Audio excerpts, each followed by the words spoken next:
আমাদের শহরের বিরিয়ানিটা না আমি খুব মিস করছি। আজ কাজের শেষে আমাকে একটু নিয়ে যেও তো। আরে অনেক তো বিরিয়ানি খেলে, আজ তোমাকে আমি ফুচকা খাওয়াতে নিয়ে যাব।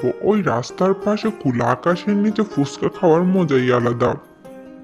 তুমি কখনোই আমার চেয়ে বেশি ফুচকা খেতে পারবে না। চলো হয়ে যাক বাজি, নাও শুরু করো। ওকে, ঠিক আছে, শুরু করলাম। অনেক মজা। নাও, এখানে 3 প্লেট ফুচকা নিয়েছি, দেখি কে কত খেতে পারি। তুমি তো কখনোই আমার চেয়ে বেশি খেতে পারবে না।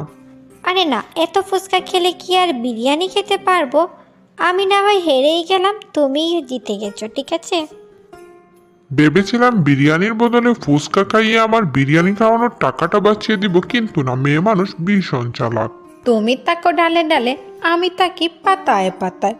তুমি কি বুদ্ধি আছো তা কি না বুঝতে পারলে হবে?